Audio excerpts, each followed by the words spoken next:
Assalamu alaikum wa rahmatullahi wa barakatuh. Alhamdulillah Rabbil Alameen.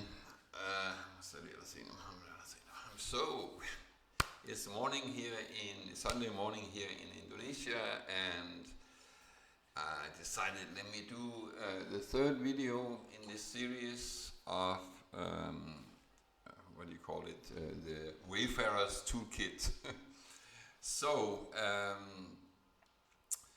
if you are watching this and you didn't watch the other ones, I would say probably it's a good idea to watch at least the previous one, number 2, excuse me, because it's kind of necessary to go through those things before we get further into to this matter, serious matter.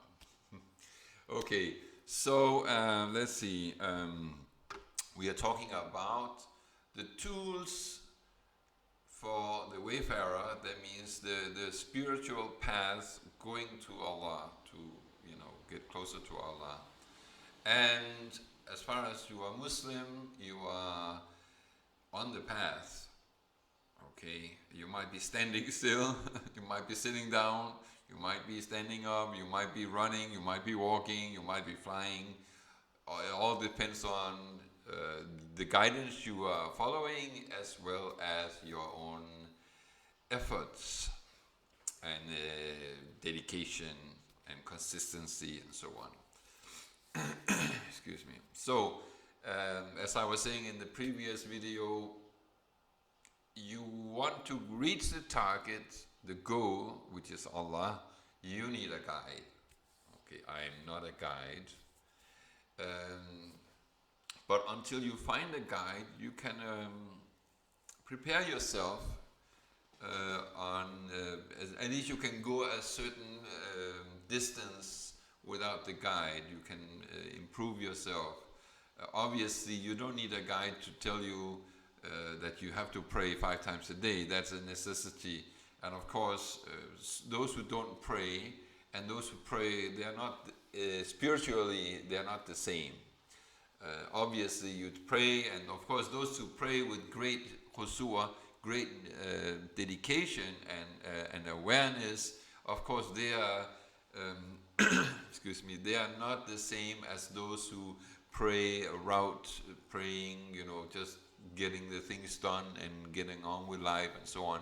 These are all different situations, and for all of these people, who doesn't have a guide, who are in, excuse me, who have different levels of dedication and consistency and application of ibadah and so on. Of course, they are all on different levels. So therefore, I will say that they are all on a spiritual path.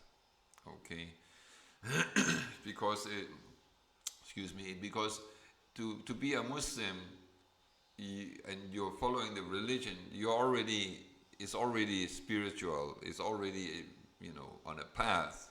Okay, like we're saying Alhamdulillah Rabbil Alameen, and you end with asking Allah to keep you on the straight path, on the straight way, depending on which translation you might follow, but you're asking Allah to keep you on the path. Of course, that means that you are on a path as far as you are Muslims and you pray. Hopefully. Let me not get too far into that topic, but we gotta get on with what is the purpose of this video, which is the toolkit. So, as I was saying, you are in some way on the path if you are a Muslim and you are practicing this Islam. Excuse me. So, if you have already taken care of your basics, your 5 prayers, the fasting, and excuse me, the sunnah and the sunnah prayers and other things like that, and improving your level, or your what do you call it? The amount of sunnah you put into your life. Because as you know, almost everything you do, you can do it the way the Prophet did it, or you can do it in another way. All right, almost everything. There's two ways or more, so you might as well stick with the way that the Prophet did it. So we are now assuming that you already understand this, and you are excuse me, you're already on that way of practice. So where to go next? That's the question, and that's where we are going with this video. I'm not talking very fast, so I hope it's not going to be too long and too boring. So, excuse me. I have a little bit of a cold today.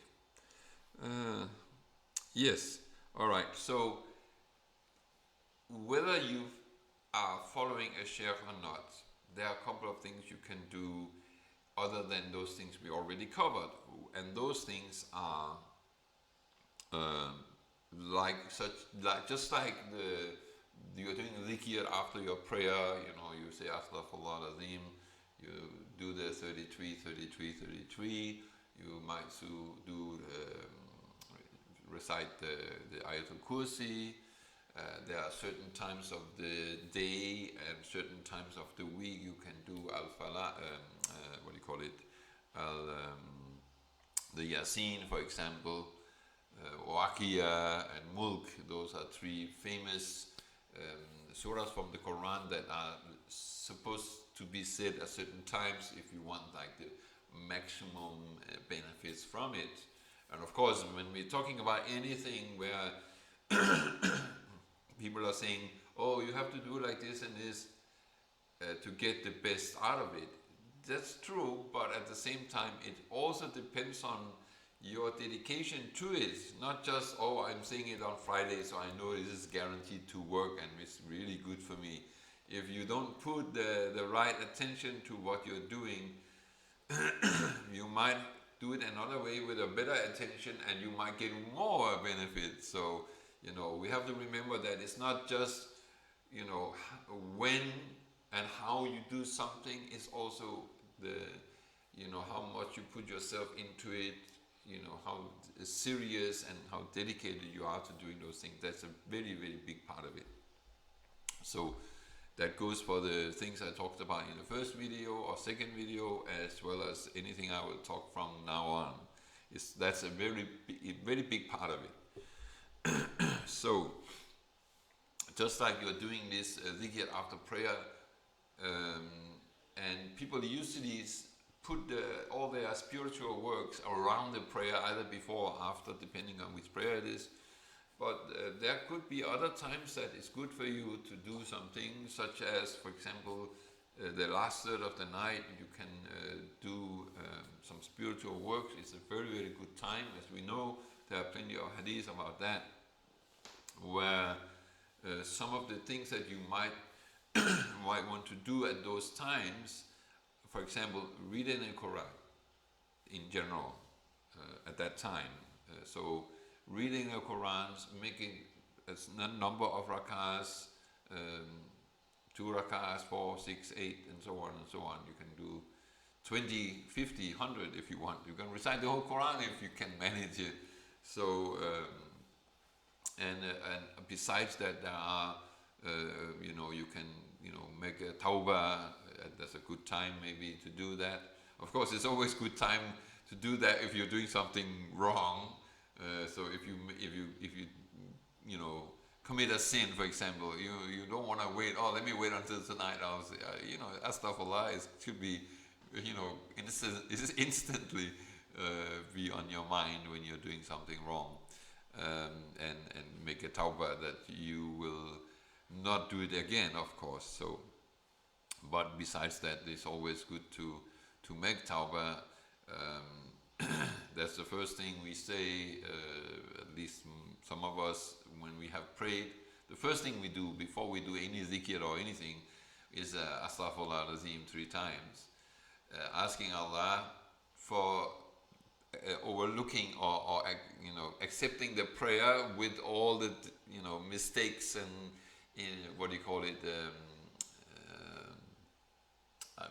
all the shortcomings it might have. So, to take it as a real correct prayer, even when it was not. So we say astaghfirullah for any mistakes we might have, that we didn't have a proper kusur or anything like that. So don't forget that, by the way.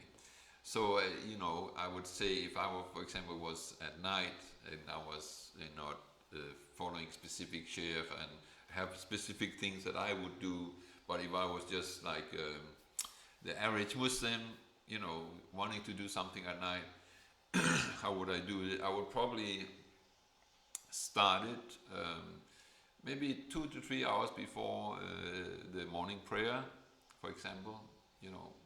At least an hour. But 2 to 3 is probably more likely to to be a good amount, so you can really get into it. So I would, the first thing I would do is 2 rakahs for sure. That's like, I would at least do 2 rakah, and then I would read Quran, maybe what do you call it, a juz, maybe. A juz you can do, depending on how fast you're reading, maybe in an hour. So, because that's that's our main dhikr, really. If you think about it, it's really our main dhikr, the Quran, as a Muslim. So that's the second thing I would do, and then I would. Of course, when I make the 2 rakahs, I would make tawbah right there. That would be, in the sujood, in those 2 rakahs, I would be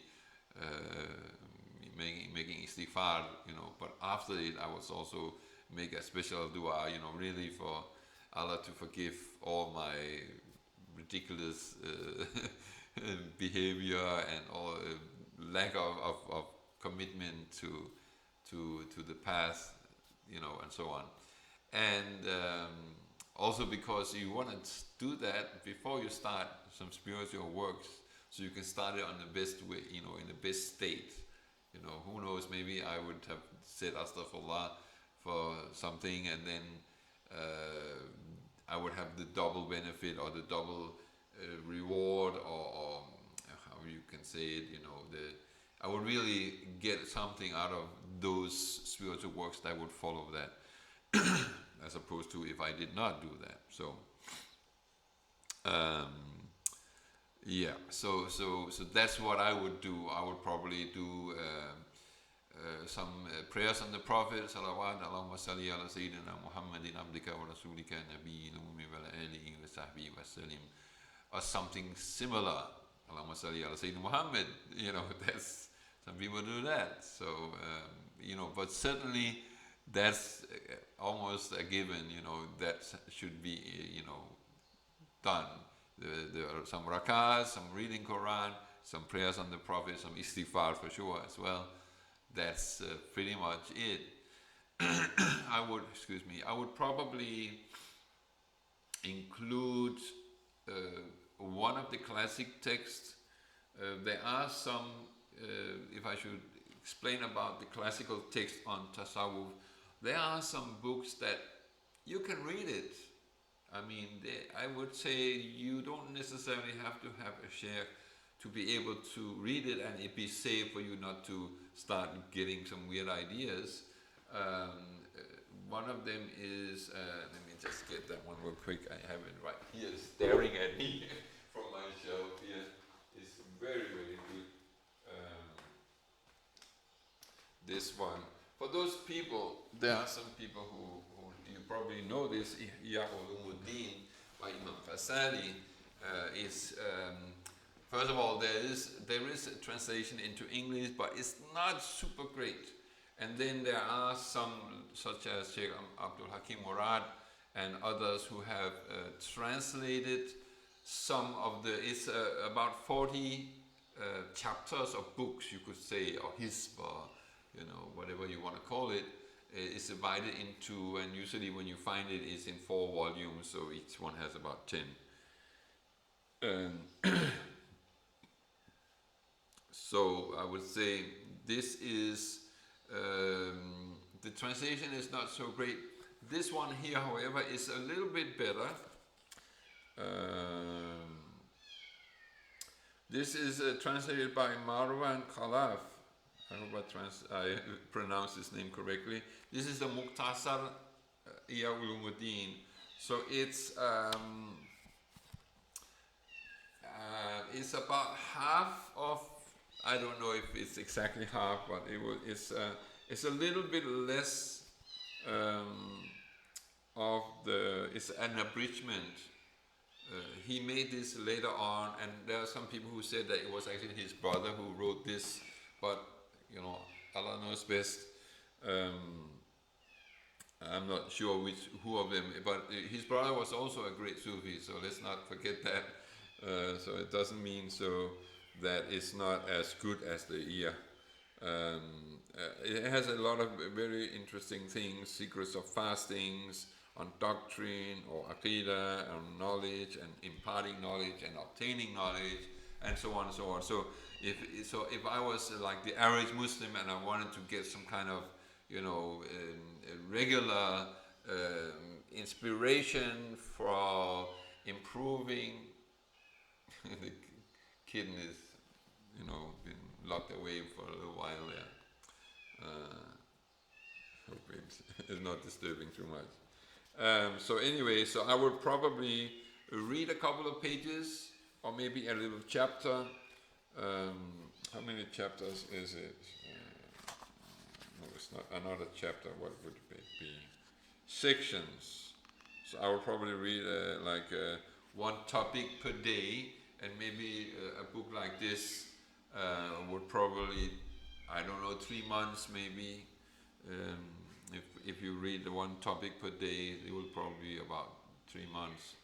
Some people who are a little bit busy, maybe 6 months, but that's what I would do, something like that. There are a couple of other books that's kind of similar in terms of what you can do, that if you don't have a guide that you can still read it, but I would say this is one of the best. I gotta let him out. All right, let me just quickly do that. All right. Okay. Yeah, it's all right. It's okay. Yeah. All right. Okay. Yeah. All right. Okay. Yeah, it's a little kitten that I had to rescue last week. Yeah, it's all right. You okay? Yeah, it's okay. Yeah. You can go and play. All right. Okay. Yeah, go and eat your food over there. Yeah, that's good. All right. Sorry for that. Okay. All right. Where was? Oh yeah. So that's what another thing I would do. And then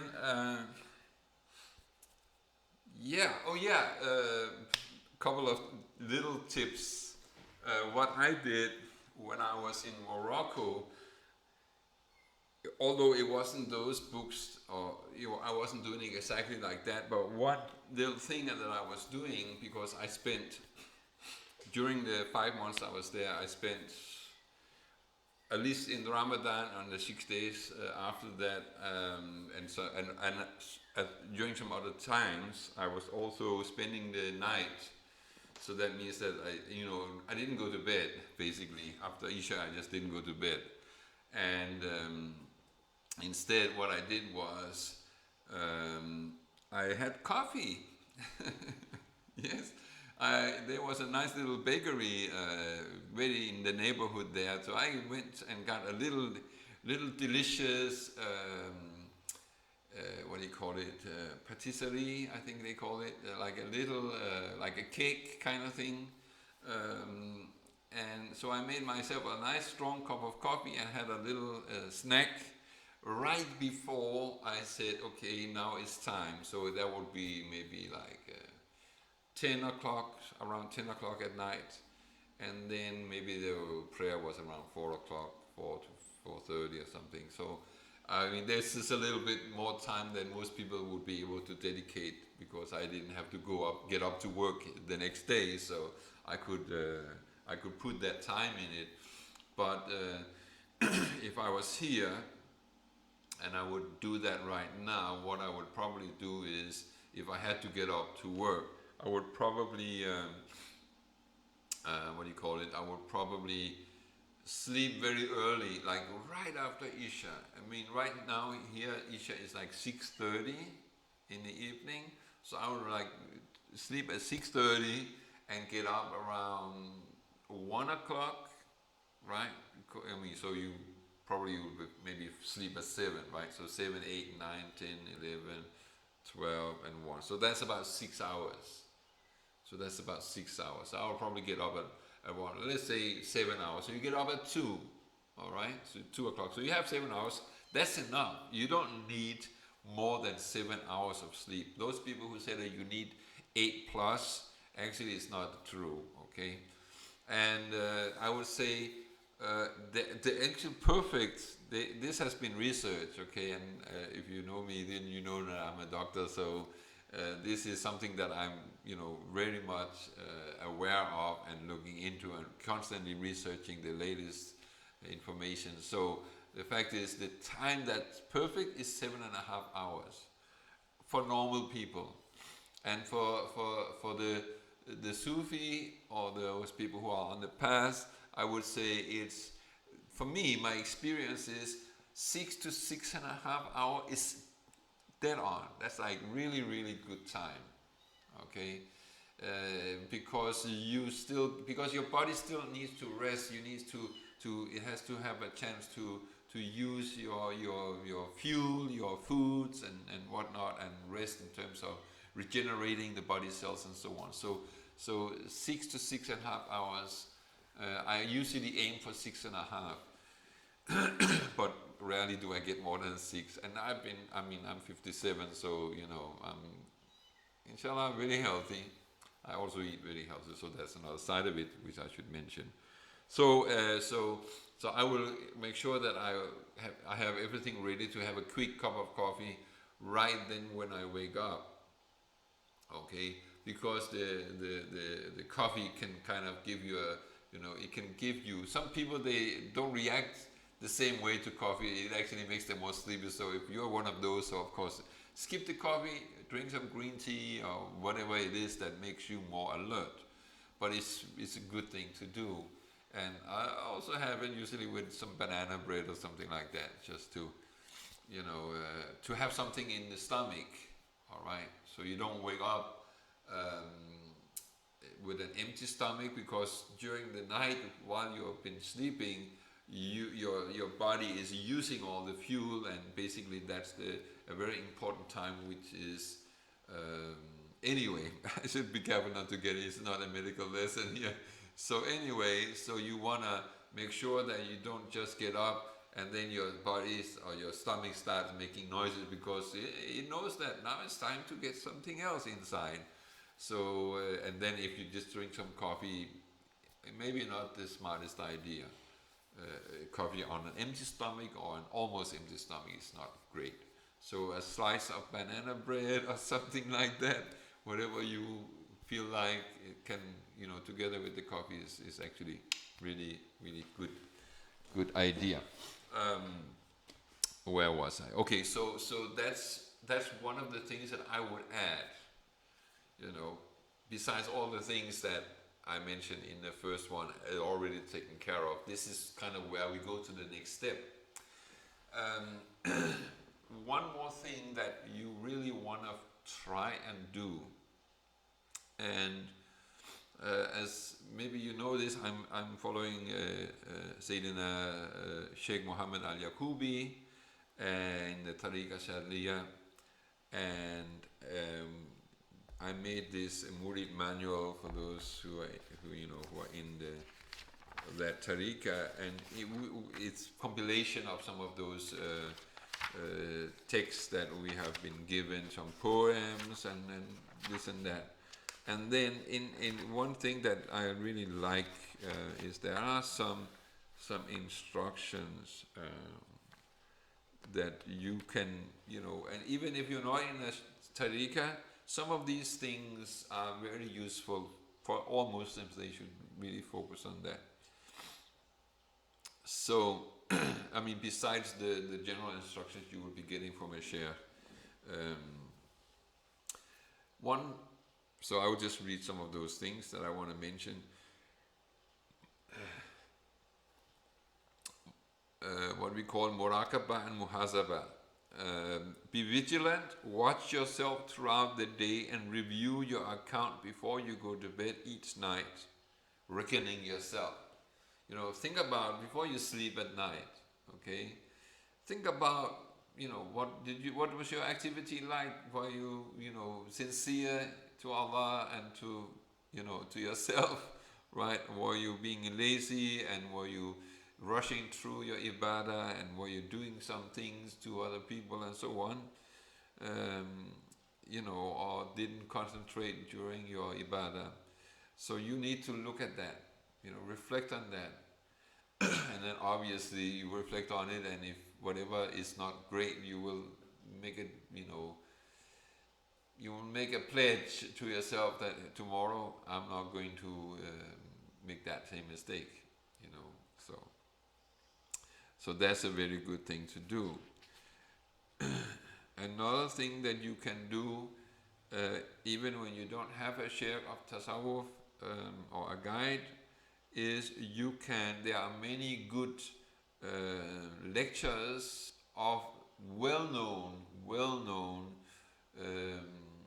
sheikhs of tasawwuf. There are some people talking about tasawwuf online in YouTube, and they have no clue what they're talking about. It's I've been, not watching the whole thing, because after a couple of minutes I already say, okay, never mind, and now I don't even bother, because I know them, and I'm not going to name names, but there are some that they're not authentic, okay, and you want to only listen to the authentic. So just to mention a couple, if you don't know, Sheikh Muhammad Al-Yaqubi is one, Sheikh Nur Hamim Keller is another one. Those are both in the Sharli Tariqa, two different branches. Then you have the Naqshbandi Shuyuk,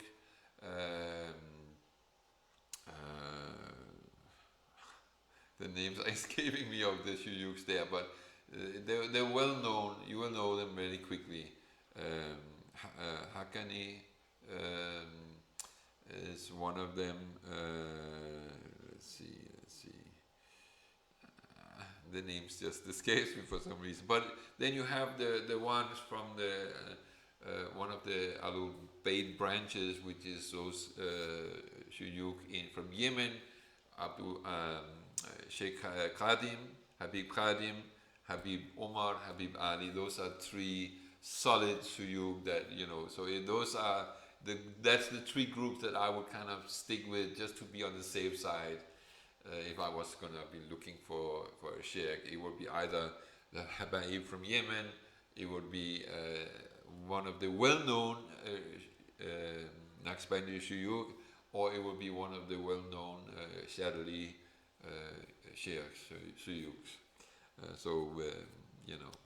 So if you want to learn more, and it can also be a good thing to do, because if you don't have a sheikh, then how are you going to find your sheikh? There might be many sheikh that you might be able to go to this lecture or that lecture, and you hear about this gathering and so on. It might not be your sheikh, we don't know who until, it happens. Allah knows best.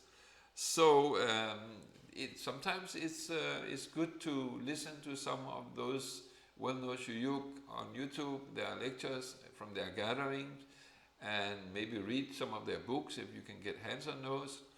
And through that, you might recognize who you feel is the right one for you. It's possible, it's one way that I would recommend. So that's another thing you can do. So then another thing again is, besides all the things we mentioned in video number 2, is something called khidmah, or service to others. Whether, even if you are not following a sheikh, to do something good is always a benefit for you. It's good for the nafs to get, hey, you're not the boss, right? Because your nafs is not going to like you to do something without getting something in return.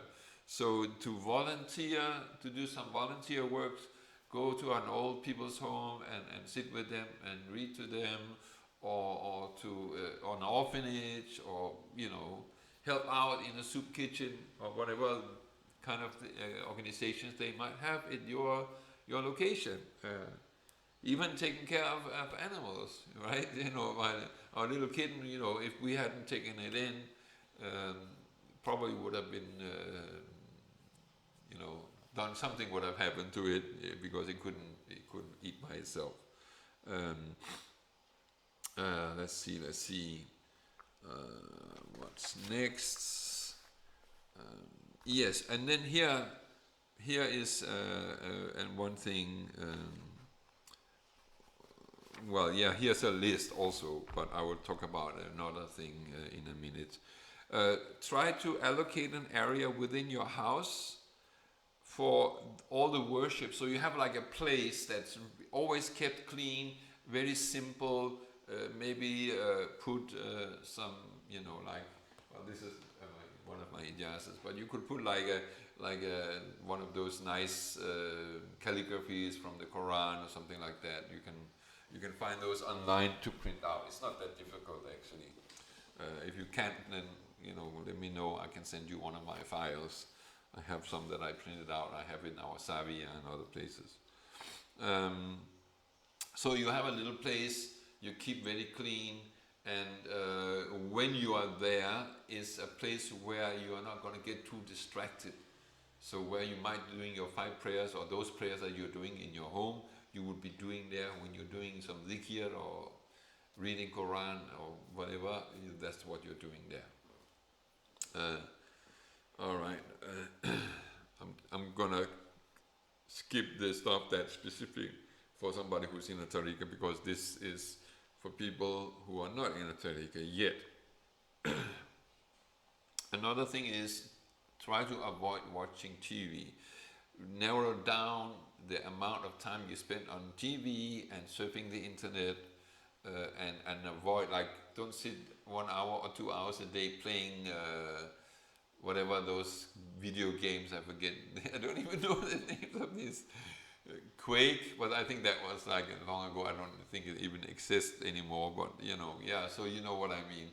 There are so many, here in my Facebook page, I see some people, they like to do that. I can see what my friends are playing right now. So there are some, what is that? Casino or some other weird stuff.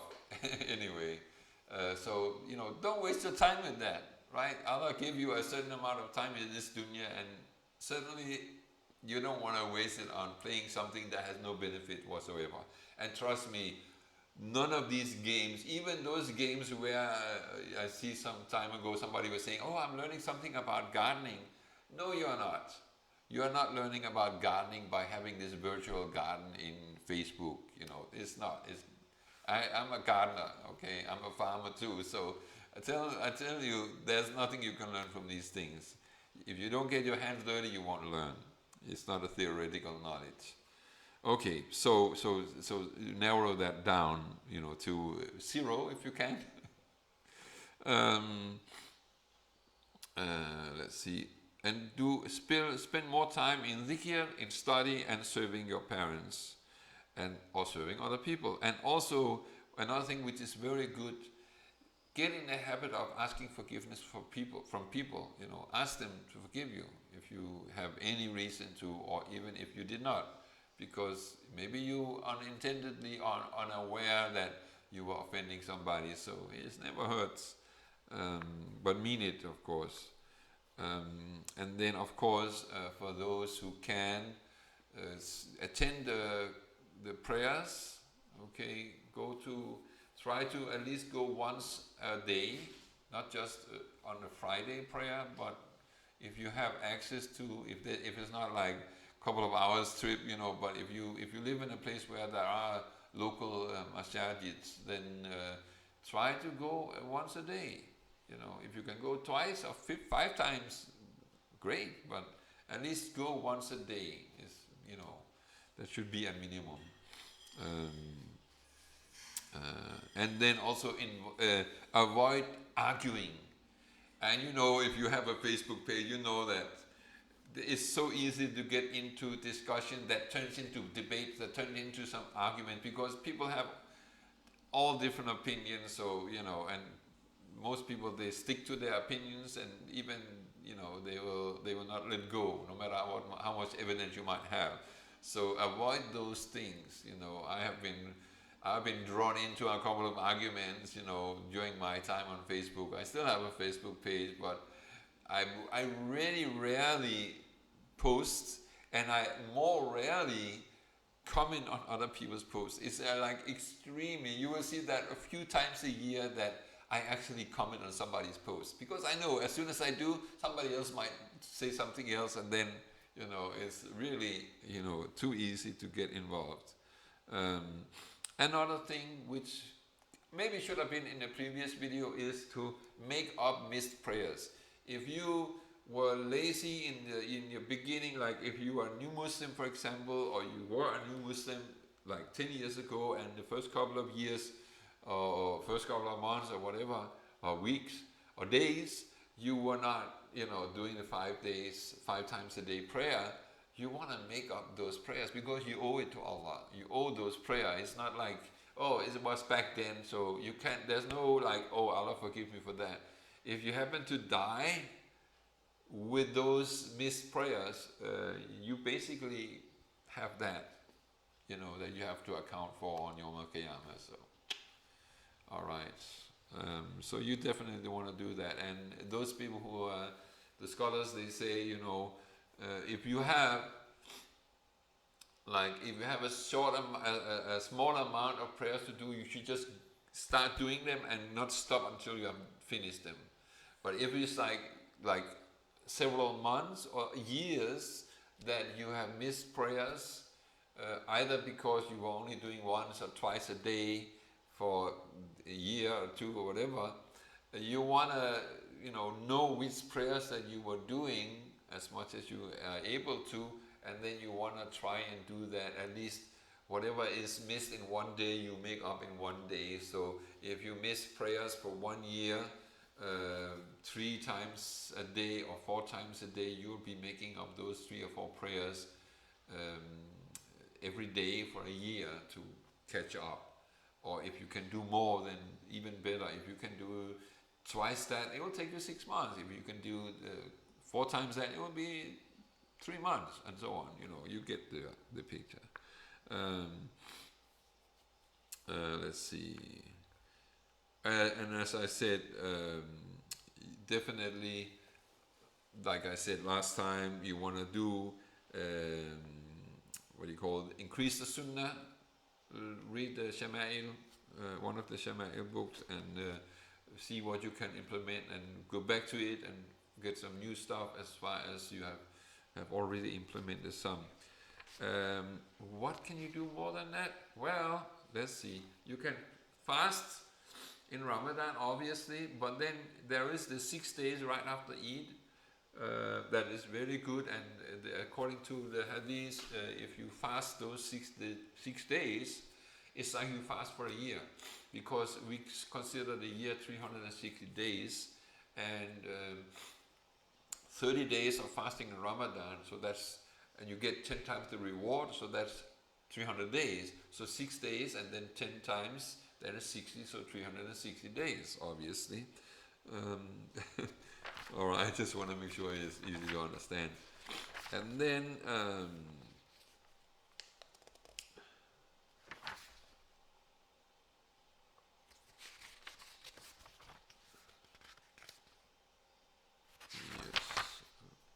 think that's about it.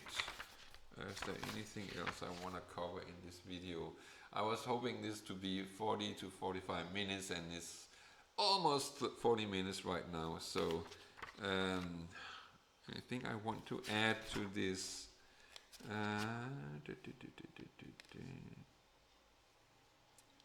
Yes, something that I can add it now. I could have said that in the previous video, and that is a couple of things actually. When you have this place that you would dedicate to put aside, if you may say so, for your ibadah in your worship in your house. So that's where you're doing your home prayers and whatever. There's a couple of things you can do. You can burn incense in that place, like frankincense or some oud or something similar. And you can also, and of course, you purify the place. The time is 8 o'clock a.m. Okay, it's 8 o'clock. It's morning here. So, as I said, you purify yourself. You know, take a bath, ghusl if you need to, and then wudu if you didn't make ghusl, obviously.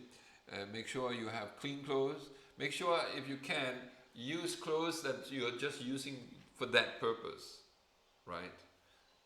It's a really nice thing to do, and so you feel you have the right kind of clothes on, you know, something, you know, not a pair of tight pants and a t-shirt, you know, but something like jalaba or thawb, or, you know, different styles you can find, you know, probably in some Muslim stores somewhere in your neighborhood. It's a good thing to use for praying. It's more respectful. So purify your clothes, purify the place, purify your body, and then make it smell good, including you can put some non-alcoholic perfume on yourself, like maybe oud. I like oud, that's what I use. I have my little, where is it? I have my little fancy bottle here with some oud inside. I'm lucky to be in Indonesia because a lot of oud is coming from here.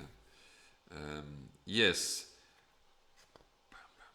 face the Qibla. That's a no-brainer, right? And then also, you know, don't bring your handphone to while you're doing. I just gotta check the time. But then, you know, I got an email, I got a message, I got a WhatsApp message. You know, no, just leave that. You know, make sure that you have that time, so you don't need to go. You know, and you know, unless somebody is dying or something, and if you're not a doctor, there's probably not much you can do anyway. So go there and do your thing. All right. And avoid, you know, maybe turn off your phone while you're doing it. So that's another thing. And focus on your concentration. Try, if you can, be consistent, because the consistency of doing something is increasing the reward or the barakah of doing it, especially if it's ibadah. And then another thing which I should have mentioned in the first video, practice the correct tajweed in your Quran recitation, like when you're doing the Fatiha and pretty much everything you do in your prayer, make sure you can pronounce it well. Practice it, okay? Find some good recording that you can listen to and try and make it sound the same way. And maybe you can record yourself on your phone and then play it, because sometimes when you're reciting you don't hear yourself in the right way, but when you record it, suddenly you will hear how bad it is. And I know it because I'm really bad in recitation. I'm terrible. You don't want to hear me. You don't want to listen to my recitation, that's for sure. It's so bad. Anyway, and then the last thing, what was it? Okay. Yes. So one more thing that I could mention that can benefit you before and even after you follow a sheikh is, and I gotta be careful here, because if I just say, oh yes, you should practice qigong, because there are so much qigong out there. There are many videos on YouTube. A lot of it is pure rubbish. Okay, that was a little. It suddenly slowed down the video. It's direct, so it's not even online right now. That was weird. Anyway, so there's so much rubbish out there when it comes to qigong. People calling some qigong masters, and no, it's really not good. But my point is that practicing real qigong, and one of those masters, if you want to learn about qigong, there are 2 books that are really, really good. Yeah, I should have taken them out before I started. started this video. Okay, the first one, the root of Chinese Qigong. Okay, this is mirrored. Okay, the roots of Chinese Qigong by, where is the name? Dr. Yang Wingming. Okay, I have on my page a link to one of his videos that's called Understanding Qigong. And he actually have a series of 6 videos, but 6 DVDs. And I would say the 2 first DVDs, which is basically in the name, is Understanding Qigong 1 and 2. They are excellent and very, very beneficial for people on the path. Because through Qigong and Qigong meditation, you can increase your, you can increase your through meditation and Qigong exercises where you practice the flow of Qi and how you can regulate your breathing and so on. You can actually increase your khushu in prayer, your khushu in all your ibadah. You can also, this is on a higher level though, you can start awaken the third eye, which is well known among the masters of Tasawwuf. It's well known that this is a thing. This is not just something that from Eastern philosophy and whatnot. No. We have a third eye that is the one that is that recognize the fitrah and Allah as well.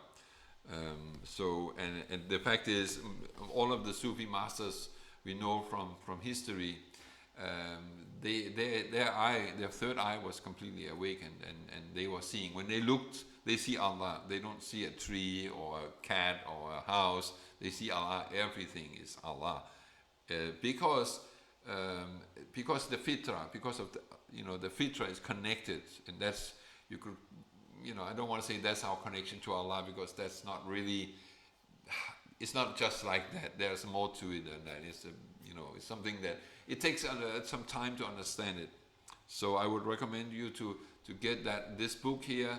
If you can get his DVDs, that would be a great idea. And another thing you can do, if you like, is to sign up for. I have one course which is Qigong meditation, which is specifically designed to fit with people who want to increase their khushu in the prayer, and also their spiritual works, as well as increase their benefits while they're on the path. It's a huge benefit, inshallah, for any travelers or wayfarers on the path, and even any Muslims who are wanting to dedicate themselves to getting closer to Allah. So you can sign up for it. You can inbox me a comment here if you want me to inbox you with some more information. And that's the end of this video. Alhamdulillah. Excuse me. I ask Allah to keep you safe and to bring you closer to Him and make it easier for you to understand and see the way to Him, because not everybody see that way, and some of us don't see it as clearly as others. And may Allah bless you and increase you and give you the best in this life and the next. And please, I wish you might give some dua for me. Put me in your dua next time you pray, inshallah. Assalamu alaikum wa rahmatullahi wa barakatuh.